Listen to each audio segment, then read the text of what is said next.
നമ്മുടെ first delivery കഴിഞ്ഞു. ഇനിയിപ്പോൾ അടുത്ത ഡെലിവറി ലൊക്കേഷനിൽ പോയിക്കൊണ്ടിരിക്കുകയാണ്. അറൗണ്ട് ഒരു 50 കിലോമീറ്ററേ ഉള്ളൂ. പക്ഷെ നല്ല ട്രാഫിക്കാണ്. അറൗണ്ട് 1.5 മണിക്കൂർ കാണിക്കുന്നുണ്ട്. എന്തായാലും നമുക്ക് അടുത്ത ലൊക്കേഷനിലോട്ട് നേരെ പോകാം.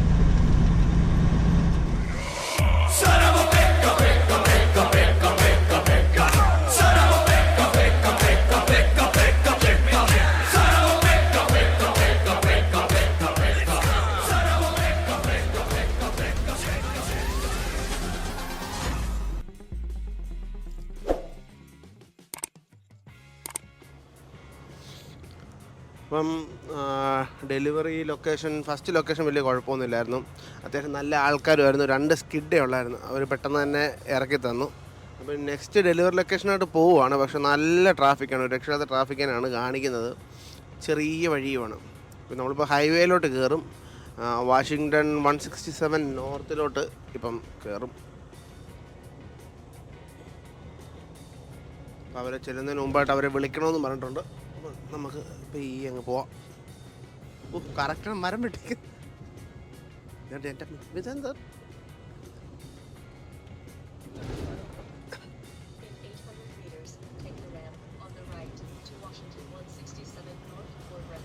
ഓക്കെ. അപ്പോൾ നമ്മുടെ രണ്ടാമത്തെ ഡെലിവറി ലൊക്കേഷൻ ഇറക്കി ഒരു നല്ല ഇറക്കമാണ്. ഇതെങ്ങനെ ഇറക്കി എടുക്കുന്നു. കെഞ്ചിപ്പുറ ഭാഗത്തോട്ട് പോയിട്ടുണ്ട്. ഞാനൊന്ന് കൺഫേം ചെയ്യാൻ വേണ്ടി സ്ഥലം.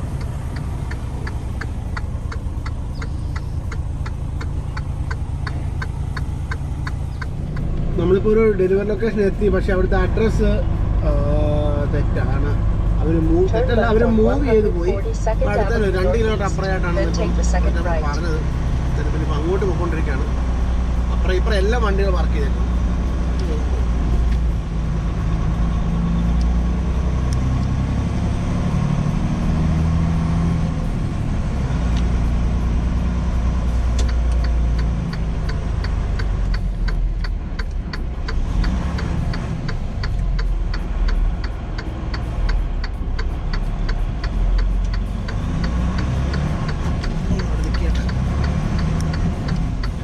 Turn right on 142nd Avenue Northeast, then take the second right. അപ്പോൾ നമ്മുടെ രണ്ടാമത്തെ ഡെലിവറി ലൊക്കേഷൻ നമ്മൾ എത്തിയിട്ടുണ്ട്. അപ്പോൾ ഒരു സാധനം ഇറക്കിക്കൊണ്ടിരിക്കുക. നമ്മൾ ബാക്കപ്പ് അടിച്ചു. നമ്മൾ ഒരു സാധനം ഇറക്കിക്കൊണ്ടിരിക്കുകയാണ്. നമുക്ക് അടുത്ത പിക്കപ്പ് എടുക്കാൻ പോകുന്നത് പാസ്കോ എന്ന സ്ഥലത്താണ്, വാഷിങ്ടണിൽ തന്നെയാണ്. അതുപോലെ നമ്മൾ തിരിച്ചു പോകുന്ന റൂട്ടാണ്. അപ്പം അതിനു വേണ്ടി ഇതിപ്പോൾ ഇറക്കിയിട്ട് വേണം പെട്ടെന്ന് പോകാൻ വേണ്ടി. ഫുഡ് കഴിക്കണം. രാവിലെ ഒന്നും കഴിച്ചില്ല. അപ്പം ഫുഡ് ചൂടാക്കണം, കഴിക്കാൻ. ഡെഞ്ചി ബ്രോതുകൊണ്ട് വരുന്നുണ്ട്. കഴിക്കുന്നില്ലേ? Okay okay. എന്നോട് ഫുഡ് കഴിച്ചോളാൻ പറഞ്ഞു. എന്തായാലും ഞാൻ ചൂടാക്കി വെക്കാം ചേട്ടനോട് വരുമ്പോഴത്തേക്ക്. ലോഡ് നോക്കണമെന്ന് പറഞ്ഞു. വേറെ നല്ല എക്സ്പെൻസീവ് ആണ്. പിന്നെ അമ്മമാർ ഇറക്കുന്ന സമയത്ത് എല്ലാം പൊട്ടിക്കാൻ നമ്മുടെ തലയായിരിക്കും. അതുകൊണ്ട് ഇപ്പം ഡെഞ്ചി ബ്രോ ലോഡ് നോക്കാമെന്ന് പറഞ്ഞിട്ട് ബാക്കോട്ട് പോയിട്ടുണ്ട്. അപ്പം ഞാൻ പോയി ഫുഡ് ചൂടാക്കട്ടെ. അപ്പോൾ ഇതാണ് നമ്മുടെ ബ്രേക്ക്ഫാസ്റ്റ്. ഇടിയപ്പം ഉണ്ട്, കുറച്ച് ബീഫുണ്ട്, കുറച്ച് മട്ടൻ കറിയുണ്ട്. അപ്പോൾ നമ്മൾ ഈ കമ്പനിയിലാണ് ഡെലിവറിക്ക് വന്നിരിക്കുന്നത്. ഗ്യാരേജ് ലിവിങ് നല്ലൊരു കോൺസെപ്റ്റാണ്. ഗ്യാരേജ് ഡിസൈൻ ചെയ്യുന്നതും അതിൻ്റെ അകത്ത് തന്നെ കാറുകളുടെ മനസ്സിലായി. ഇതിനു വേണ്ടി ഇങ്ങനെ പ്രൊഫഷണൽസായിട്ട് ആൾക്കാരാണ്. ഞാനിപ്പോഴാണ്, എനിക്ക് അറിയത്തില്ലായിരുന്നു. എനിക്ക് ആദ്യം ഞാൻ ഈ പേര് കേട്ടപ്പോൾ ഗ്യാരേജ് ലിവിങ് എനിക്കൊന്നും മനസ്സിലായില്ല. വൺസ് ഇത് ഇവിടെ വന്നപ്പോഴാണ് എന്താ സംഭവം എന്നുള്ളത് പിടി കിട്ടിയത്. ഫ്ലോറിങ് എല്ലാ കാര്യങ്ങളും അവർ അടിപൊളിയായിട്ട് ചെയ്ത് അതിനുള്ള റോ മെറ്റീരിയൽസാണ്, വുഡും കാര്യങ്ങളൊക്കെ നമുക്ക് കൊണ്ടുവന്നേക്കുന്നത്. അപ്പോൾ നമ്മൾ ഡെലിവറി കഴിഞ്ഞു. അടുത്ത ലൊക്കേഷനിലോട്ട് പോയിക്കൊണ്ടിരിക്കുകയാണ്. അറൗണ്ട് 348 കിലോമീറ്റർ ഉണ്ട്. ഏകദേശം ഒരു 3-3.5 മണിക്കൂറോട് നമുക്ക് അവിടെ എത്താമെന്ന് പ്രതീക്ഷിക്കുന്നു. നല്ല റൂട്ടാണ് കേട്ടോ. നല്ല രസമാണ്. നല്ല സീനിക്കായിട്ട് നല്ല ഭംഗിയുള്ളൊരു റൂട്ടാണ്. മരങ്ങളും അതുപോലെ തന്നെ ഒരു ഓവർ സൈസ് വണ്ടി പോകുന്നുണ്ട്. എന്താ കൊണ്ടുപോകുന്നത്? നമുക്കിപ്പം ലൈനൊന്ന് മാറി. ഇതെന്താ സംഭവം ഒന്നും മനസ്സിലാകുന്നില്ല. എന്തോ വണ്ടി ഇത്?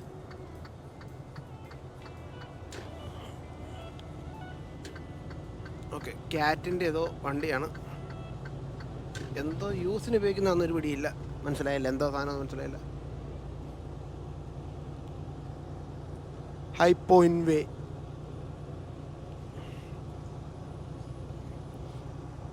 നമുക്കിനി ഏകദേശം ഒരു 312 കിലോമീറ്റർ ഉണ്ട്. അതുപോലെ തന്നെ നല്ല സിഗ്സാഗായിട്ടുള്ള റോഡാണ് കാണുന്നത് മുന്നിൽ.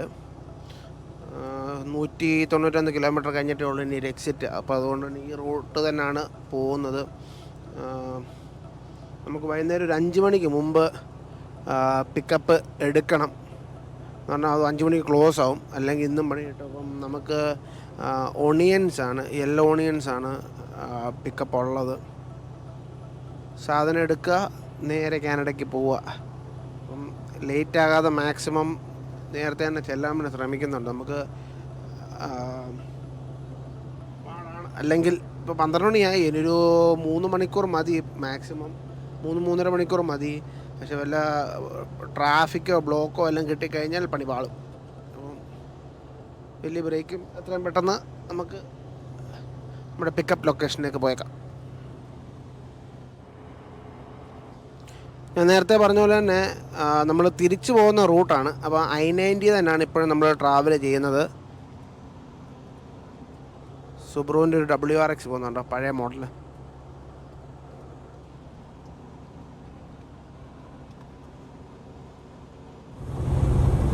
നല്ല ബ്യൂട്ടിഫുൾ ആയ വ്യൂ ആണ്, മലകളൊക്കെ കാണാൻ.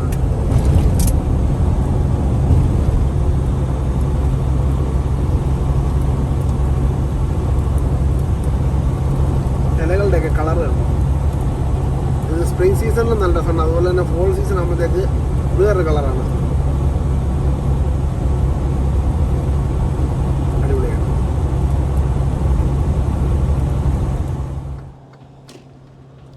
വണ്ടികൾ ആ ലൈനിൽ നിന്ന് മെർജ് ചെയ്യും. അപ്പോൾ അതുകൊണ്ട് നമുക്ക് മൂവ് ചെയ്ത് കൊടുക്കാം. നമ്മുടെ മുന്നിലായിട്ട് നല്ലൊരു ഇറക്കവും വരുന്നുണ്ട്. അതുപോലെ തന്നെ ഗോപ്രോയിൽ എത്രത്തോളം കിട്ടുമെന്ന് അറിയത്തില്ല, മുന്നിലായിട്ട് മലകളൊക്കെ നിൽപ്പുണ്ട്. മലകൾ സ്നോ ആയിട്ട് കുറച്ച് ഭാഗത്ത് സ്നോയും ബാക്കി കളറൊക്കെ നല്ല ഡാർക്ക് കളറിലാണ്. മെയിൻലി ബ്ലാക്ക് പോലാണ് എനിക്കിവിടെ തോന്നുന്നത്. എത്രത്തോളം നല്ലതായിട്ട് കിട്ടുമെന്ന് അറിയത്തില്ല. ഫ്രണ്ട് ഒരു മലകളും കാര്യങ്ങളൊക്കെ വരുന്നുണ്ട്.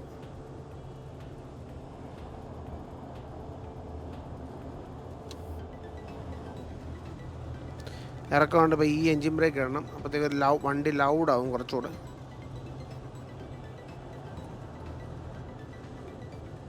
അതുപോലെ തന്നെ വേറൊരു ഓവർ സൈസ് ട്രക്ക് നമ്മുടെ ഫ്രണ്ടിൽ പോകുന്നുണ്ട്.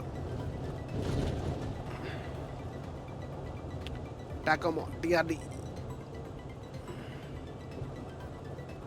അടിപൊളി വണ്ടിയാണ് ടാക്കോമോ ടൊയോട്ടയുടെ.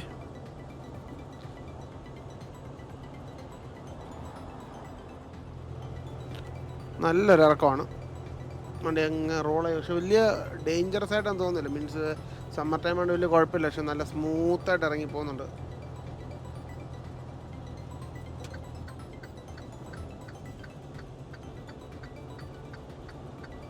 റൈറ്റ് അതിനോട് മാറി കൊടുക്കാം.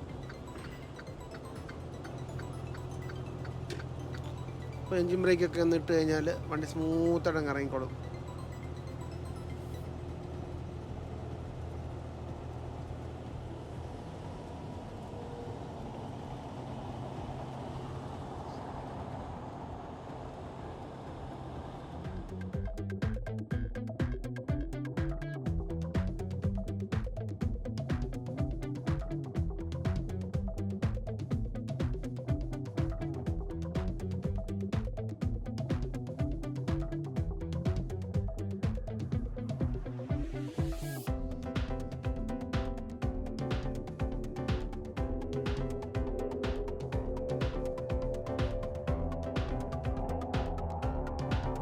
എന്ത് ഭംഗിയാന്ന് നോക്കി. അങ്ങനത്തെ മലകളൊക്കെ ഉണ്ട്. ചെറിയ രീതിയിൽ മഞ്ഞ് പെയ്ത് കിടപ്പുണ്ട് എൻ്റെ മേളിൽ. ഇതുവരെ അത്ര ഇതായിട്ട് പോലും സ്നോ ഒഴുകിയിട്ടില്ല. പിന്നെ നല്ല രസമുണ്ട്. I-90 തന്നെയാണ് ഇപ്പോഴും നമ്മൾ പോയിക്കൊണ്ടിരിക്കുന്നത്. മരങ്ങളൊക്കെ നല്ല തിക്കായിട്ട് അടുത്തടുത്ത് നിന്ന് നല്ല രസം, നല്ല ഭംഗിയാണ്. ചെറിയ വീടുകളൊക്കെ ഉണ്ട് കേട്ടോ.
ഇപ്പോൾ നമുക്കൊരു ട്രാഫിക് കിട്ടിയിട്ടുണ്ട്. കൺസ്ട്രക്ഷൻ നടക്കുവാണ്.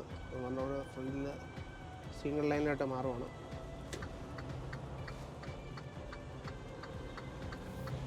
നമ്മുടെ സൈഡിലുള്ള ട്രക്കാരൻ സ്പേസ് തന്നു.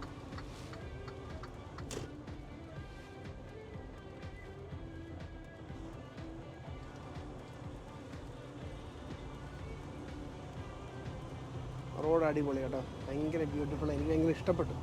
ഓടിക്കാനും നല്ല രസമുണ്ട്. നല്ല അടിപൊളി ഇറക്കമാണ്. കുറച്ച് നേരമായി. നമ്മളിനി ഒരു 5-6 കിലോമീറ്റർ കഴിയുമ്പോഴത്തേക്ക്, ഞാൻ നേരത്തെ പറഞ്ഞോളൂ, നമ്മൾ I-90 എന്നൊരു ഹൈവേ കൂടാണ് ഇത്ര നേരം പൊക്കോണ്ടിരുന്നത്. ഒരു 6-6.5 കിലോമീറ്റർ കഴിയുമ്പോഴത്തേക്ക് നമ്മൾ ഡീവിയേറ്റ് ചെയ്ത് 26 എന്ന ഹൈവേ ആയിട്ട് കയറും. അവിടെ നിന്ന് അത് കുറച്ച് നേരം, അത് ജസ്റ്റ് ഒരു എക്സിറ്റ് മാത്രം എടുക്കുന്നുണ്ടെന്ന് തോന്നുന്നു. അവിടെ നിന്ന് നമ്മൾ ഇനിയിപ്പോൾ ഉള്ള ലൊക്കേഷനിലോട്ട് പോകുന്നത് 243 എന്ന് പറഞ്ഞൊരു ഹൈവേ കയറിയിട്ടാണ്. എന്ന് ഞാൻ പറഞ്ഞ പോലെ ഒരു 5 കിലോമീറ്റർ കഴിയുമ്പോഴത്തേക്ക് ഈ ഡീവിയേഷൻസും കാര്യങ്ങളെല്ലാം വരും.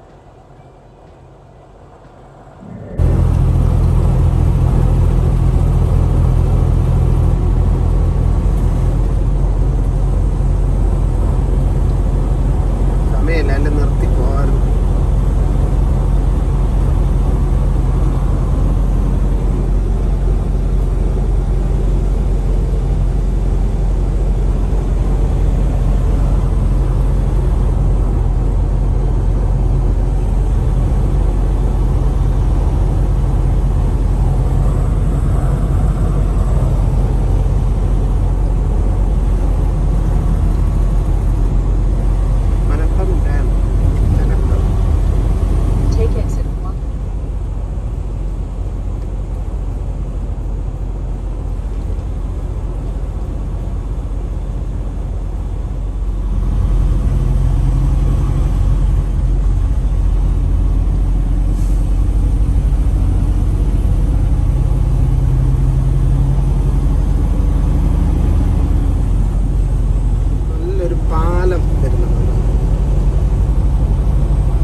Very nice. 35 മൈൽസോടെ സ്പീഡ്. അടിപൊളി റോഡ്. ഇതിൻ്റെ ഭാഗത്തല്ലേ? യെസ്.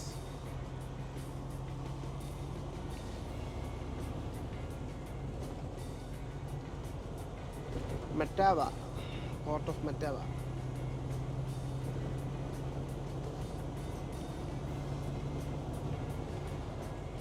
ഞാൻ പെട്ടെന്ന് എക്സൈറ്റഡ് ആകും കേട്ടോ. നല്ല സ്ഥലങ്ങളൊക്കെ കാണുമ്പോഴത്തേക്ക് ഭയങ്കരമായിട്ട് എക്സൈറ്റഡ് ആകും. അതിൻ്റെ ഒരു ചില ഇത് സംസാരിക്കാനുള്ള വേർഡുകളോ ഒന്നും കിട്ടാറില്ല. പ്രത്യേകം ഞാനിതിലങ്ങ് 40 മൈൽ പെയ്യെ പോണം. ഈ വളവുകളൊക്കെ ഡേഞ്ചറാണ്. നല്ല രസമുണ്ട് സ്ഥലമൊക്കെ.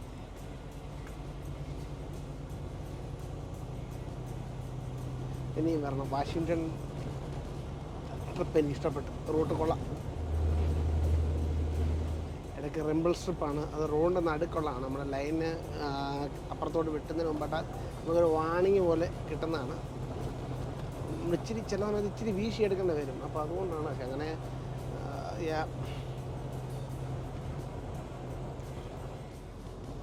നമ്മളിപ്പോൾ യാത്ര ചെയ്യുന്നത് മെറ്റാവ എന്ന സ്ഥലത്തോടാണ്. ഫുൾ കൃഷികളാണ്. എനിക്കൊന്ന് എന്താണ് കൂടുതൽ വൈൻസിൻ്റെ പ്രൊഡക്ഷന് വേണ്ടിയുള്ള സാധനങ്ങളാണെന്ന് തോന്നുന്നു. എന്തായാലും 2 സൈഡുകളിലും ഫാമുകളും കാര്യങ്ങളൊക്കെയാണ്. നല്ല രീതിയിൽ തന്നെ പ്രൊഡക്ഷനും ഒക്കെ ഉണ്ട്. ഇപ്പം ഞാൻ പറഞ്ഞ പോലെ സ്പ്രിങ് സീസണാണ്. അതേക്ക് ഓൾമോസ്റ്റ് എല്ലാം ഇങ്ങനെ തളിരിട്ട് ചെറിയ രീതിയിലൊക്കെ വരുന്നു. കുറേയൊക്കെ ഒരു ലെഫ്റ്റ് സൈഡിലൊക്കെ ഇത് മറച്ചേക്കും. ഇതും ഫാമുകളാണ്. എല്ലാം ഇങ്ങനെ ബോക്സുകളൊക്കെ അടുക്കി വെച്ച് മറച്ചേക്കുവാണ്. പിന്നെയാണ് ഇങ്ങനെ അതുപോലെ ഈ ഹൈറ്റുള്ള മരങ്ങളൊക്കെ വെച്ചേക്കെന്ന് പറഞ്ഞാൽ ഈ ഫാം പ്രൊട്ടക്റ്റ് ചെയ്യാൻ വേണ്ടിയാണ്. വെയിൽ കുറയ്ക്കാനും ഒക്കെ അങ്ങനെയൊക്കെ ആയിരിക്കും. അല്ലെങ്കിൽ പൊടികളോ ഇതൊക്കെ എന്തായാലും പ്രൊട്ടക്റ്റ് ചെയ്യാൻ വേണ്ടിയാണെന്ന് മനസ്സിലായി. രണ്ട് സൈഡിലും കൃഷിയാണ്. ഏക്കർ കണക്കാണ്. ഇഷ്ടം ഇപ്പോൾ എത്ര 4-5 കിലോമീറ്ററായി ഇപ്പോൾ ഈ ഒരു റൂട്ടിൽ കൂടെ തന്നെ ട്രാവൽ ചെയ്ത്. രണ്ട് സൈഡിലും ഇഷ്ടം പോലെ കൃഷിയുണ്ട്.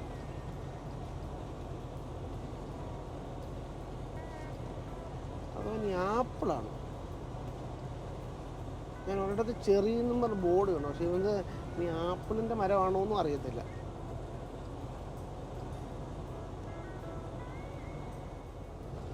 മോട്ടോർ സൈക്കിൾ ഗ്രൂപ്പ് പോകുന്നുണ്ട്, 3 പേര്. റൈഡ് ചെയ്യാനൊക്കെ പൊളി സ്ഥലം, ഒരു രക്ഷയില്ലാത്ത സ്ഥലമാണ് റൈഡ് ചെയ്യാനൊക്കെ. ദൈവം സഹായിച്ച് ഏതെങ്കിലും ഒരു കാലത്ത് എനിക്കറിഞ്ഞ അടുത്ത സമ്മറെങ്കിലും പ്രതീക്ഷിക്കുന്നു US ബൈക്കിനൊക്കെ ഒന്ന് വരണമെന്ന് ആഗ്രഹിക്കുന്നു. കുറേ റൂട്ടുകളുണ്ട്. റൂട്ട് 66, അതുപോലെ 80, 70 ആണോ 84, അങ്ങനെ കുറേ റൂട്ടുകളൊക്കെ എടുത്ത് ഞാൻ സേവ് ചെയ്ത് വെച്ചിട്ടുണ്ട്. കുറേ റൂട്ടുകൾ നമുക്ക് ബൈക്കിന് കവർ ചെയ്യണമെന്ന് ഭയങ്കരമായിട്ട് ആഗ്രഹമുണ്ട്. അതിലൊന്നാണിത്.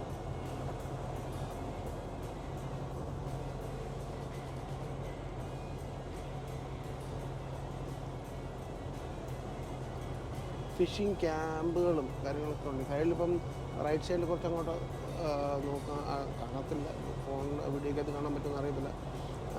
സൈഡിലെ ഡാമാണുള്ളത്.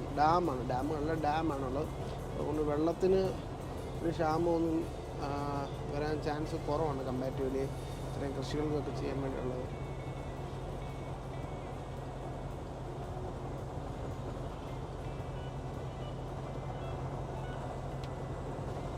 എംസാൻഡിൻ്റെ അതൊരു പ്ലാന്റ് ഉണ്ട്. അതുപോലെ തന്നെ ഇഷ്ടംപോലെ ഇതുപോലെ കൃഷി ചെയ്ത് ഇഷ്ടംപോലെ സ്ഥലങ്ങളുണ്ട്. നല്ല കാര്യമാണ്. ഇപ്പോഴേ ഇവരൊക്കെ കൃഷി ചെയ്യുന്നതാണ് നമ്മളൊക്കെ ഇരുന്നിപ്പോഴും തിന്നുന്നത്.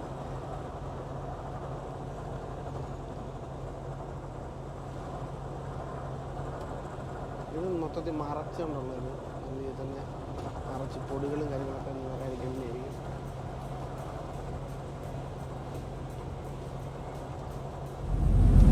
ഇത് ഗ്രേപ്സിൻ്റെ ഫാമാണെന്ന് മനസ്സിലാവും. കാര്യം എന്ന് പറഞ്ഞാൽ അടുപ്പിച്ച് വള്ളി ഉണ്ട്. അപ്പം അത് ഗ്രേപ്സിൻ്റെ ആണ്. ഇപ്പുറ സൈഡിലുണ്ട്, ഇതൊക്കെ ഗ്രേപ്സിൻ്റെ ആണ്. മറ്റേ ചെടികൾ എന്താണെന്ന് എനിക്കൊരു പിടിയും കിട്ടിയില്ല. ചെറീസ് ആയിരിക്കും മിക്കവാറും കണ്ടിട്ട്. ഇതിൽ വൈനറീസും കാര്യങ്ങളൊക്കെ ഇഷ്ടംപോലെ ഉണ്ട് ഇവിടെ. ബോർഡുകളും ഒക്കെ കണ്ടു.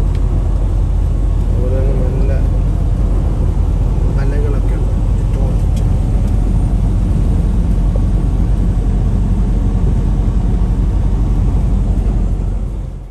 വേറൊരു പാലം കൂടെ വരുന്നുണ്ട്.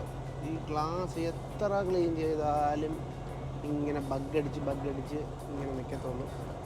അതുകൊണ്ട് നമുക്ക് വേറെ നിവർത്തിയില്ല. നമ്മളിപ്പോൾ ഓരോ ഗ്യാസ് സ്റ്റേഷൻസ് ചെല്ലുമ്പോഴത്തേക്ക് ക്ലീൻ ചെയ്യാവുന്നേ ഉള്ളൂ.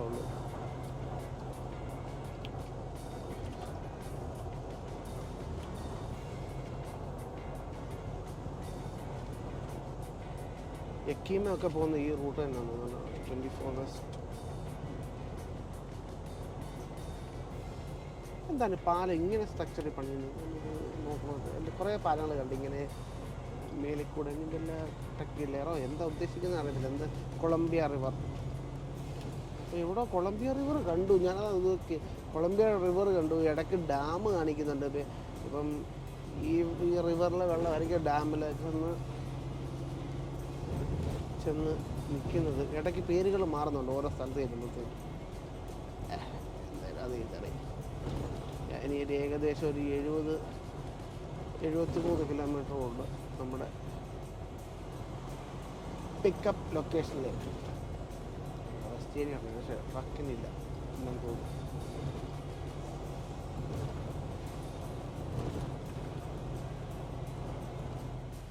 അപ്പോൾ നമ്മുടെ പിക്കപ്പ് ലൊക്കേഷൻ എത്തിയിട്ടുണ്ട്. ഞാൻ നേരത്തെ പറഞ്ഞോന്നറിയത്തില്ല, ഒണിയനാണ്, സവോളയാണ് നമുക്ക് പിക്ക് ചെയ്യാനുള്ളത്. അത്യാവശ്യം നല്ല ഹെവി ആയിട്ടുള്ള ലോഡ് തന്നെ ആയിരിക്കും. എന്തായാലും ഇപ്പം രഞ്ജുപുറ അകത്തോട്ട് പോയിട്ടുണ്ട്, ചെക്കിങ് ചെയ്യാൻ വേണ്ടി പോയിട്ടുണ്ട്. കഴിഞ്ഞിട്ട് നമുക്ക് ബാക്കപ്പ് അടിക്കണം, ലോഡ് കയറ്റണം, എന്നിട്ട് പോകണം. ജസ്റ്റ് വെയിറ്റ് ചെയ്യാം. സവോളയാണ്, ഒണിയൻ, യെല്ലോ ഒണിയൻ. അവരപ്പോൾ ലോഡ് ചെയ്തുകൊണ്ടിരിക്കുകയാണ്.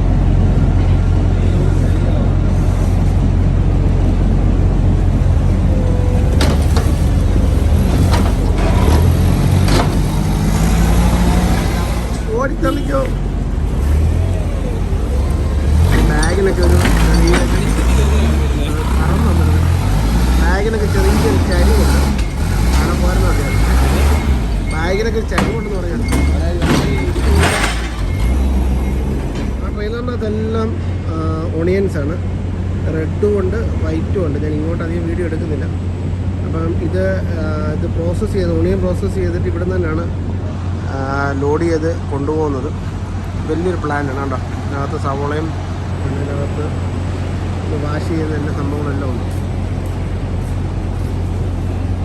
ഞാൻ അങ്ങോട്ട് അധികം വീഡിയോ എടുക്കുന്നില്ല. ചിലപ്പോൾ തെറി വിളിക്കും. പ്ലാന്റിൻ്റെയൊക്കെ ലീവ് ഇതിനകത്തൊക്കെ പ്രോസസ്സ് ചെയ്യുന്നൊക്കെയാണ്. സവോളയൊക്കെ പ്രോസസ്സ് ചെയ്തൊക്കെ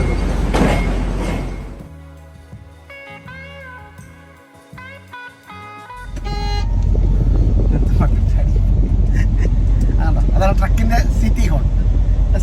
ടെസ്റ്റ് മനപ്പുറം ടെസ്റ്റ് ചെയ്യല്ല, ഒരവസരം പെട്ടെന്ന് കിട്ടുന്നത്. ഓക്കെ, അപ്പോൾ നമ്മൾ ലോഡ് കിട്ടി. നമ്മളിപ്പോൾ സ്കെയിലിലോട്ട് പോവുകയാണ് വെയിറ്റ് നോക്കാൻ വേണ്ടി. അപ്പോൾ വെയിറ്റ് ഞാൻ പല വീഡിയോസിൽ എക്സ്പ്ലെയിൻ ചെയ്ത് പറഞ്ഞിട്ടുണ്ട് എങ്ങനെയാണ് വെയിറ്റിൻ്റെ കാര്യങ്ങൾ. എന്നാൽ ഒന്ന് ജസ്റ്റ് ഒന്ന് പറയാം. നമ്മുടെ സ്റ്റിയറിംഗ് ആക്സിൽ 12,000 പൗണ്ട്, ഡ്രൈവ് ആക്സിലിൽ 32 അല്ലേ 34,000 പൗണ്ട്. അതുപോലെ തന്നെ നമ്മുടെ ട്രെയിലർ ആക്സിൽ 34,000. ടോട്ടൽ 80,000 പൗണ്ട് നമുക്ക് കൊണ്ടുപോകാൻ അലൗഡ് ഉള്ളൂ വണ്ടിയുടെ ഫ്യൂവൽ അടപ്പം മൊത്തം വെയിറ്റ്. അപ്പം നമ്മൾ വെയിറ്റ് പോയി നോക്കിയിട്ട് കമ്പാരിറ്റീവ്ലി ചില സമയങ്ങളിൽ ചിലപ്പോൾ വെയിറ്റ് കൂടുതലായിരിക്കും. ഇപ്പം ഗ്രോസ് വെയിറ്റ് 80,000-ൽ കുറവാണെങ്കിൽ നമുക്ക് ടാൻഡത്തിൽ അഡ്ജസ്റ്റ് ചെയ്യാം. അല്ലെങ്കിൽ പിന്നെ വെയിറ്റ് തിരിച്ചു വന്ന് ഇറക്കേണ്ടി വരും. അപ്പോൾ ഈ വെയിറ്റും കൂടെ ഒക്കെ റെഡി ആയി കഴിഞ്ഞാൽ പിന്നെ നമ്മൾ ഓക്കെയാണ്. നമുക്ക് പോകുന്ന കാര്യങ്ങളൊക്കെ പിന്നെ വേറെ വിഷയങ്ങളൊന്നും നമുക്ക് നേരെ കാനഡയ്ക്ക് തന്നെ പോകാം. നല്ല അടിപൊളി പ്ലാന്റ് ആയിരുന്നു. നമ്മളപ്പം ഞാൻ പറഞ്ഞ പോലെ അതൊരു പ്രോസസ്സിങ് യൂണിറ്റ് ആണ്. ഓണിയൻസിൻ്റെ പ്രോസസ്സിങ് യൂണിറ്റാണ്. പല ഗ്രേഡുകളായിട്ടുള്ള. അപ്പോൾ ഇന്നാണെങ്കിൽ സത്യം പറഞ്ഞു കഴിഞ്ഞാൽ ഞങ്ങൾ ജസ്റ്റ് ചുമ്മാ ചോദിച്ചു എന്നാ വിലയുണ്ടെന്നൊക്കെ ചോദിച്ചപ്പോഴത്തേക്ക് അപ്പോഴാണ് അവർ പറഞ്ഞത് അത് 3 ഗ്രേഡാണെന്നുള്ളത്. അപ്പോഴാണെങ്കിൽ മനസ്സിലായി എല്ലാ കാടെല്ലാം ഒരുപോലെ ഇരിക്കുന്നു. പല ക്വാളിറ്റിയിലെയും പല ഗ്രേഡിൻ്റെയും സാധനങ്ങളുണ്ടെന്ന് ഓണിയൻസിലും ഉണ്ടെന്ന് ഇന്ന് അറിഞ്ഞത്. റെഡ് ഓണിയൻ വൈറ്റ് ഓണിയൻ എന്നുള്ള ഡിഫറൻസ് അല്ലാതെ അതിൽ സ്പെസിഫിക് ഓരോ ഇങ്ങനെ സ്പെസിഫിക്കേഷൻ ഉണ്ടെന്ന് എനിക്ക് അറിയത്തില്ലായിരുന്നു. എന്തായാലും നമ്മൾ സ്കെയിലിലോട്ട് പോയിക്കൊണ്ടിരിക്കുകയാണ്. ബാക്കി വെയിറ്റ് നോക്കിയിട്ട് എല്ലാം ഓക്കെ ആണെങ്കിൽ നേരത്തെ ആണെങ്കിൽ ഞാൻ പറഞ്ഞ പോലെ തന്നെ ട്രക്ക് ഓവർലോഡാണ്. എന്ത് ചെയ്യാനാണ്. ഇനിയിപ്പോൾ ഇത് ഒരു സ്കിഡെങ്കിലും ഇറക്കണം. അറൗണ്ട് 900 LB 900 LB കൂടുതലാണ്. അപ്പോൾ അത് ഇറക്കിയിട്ട് വേണം ഇനിയിപ്പോൾ പോകാൻ വേണ്ടി. ഫ്രഞ്ച് ഭാഗത്ത് പേപ്പർ വർക്ക് പോകുന്നു. അതുപോലെ തന്നെ ഇപ്പോൾ സ്കിഡുകളൊക്കെ ആളോട് പറഞ്ഞിട്ടുണ്ട്. എന്നാൽ പെട്ടെന്ന് ഇറക്കിയിട്ട് നമുക്ക് പെട്ടെന്ന് പോകാൻ. ഇനി ഒന്നുകൂടെ ഇപ്പോൾ സ്കെയിൽ ടിക്കറ്റ് എടുക്കണം.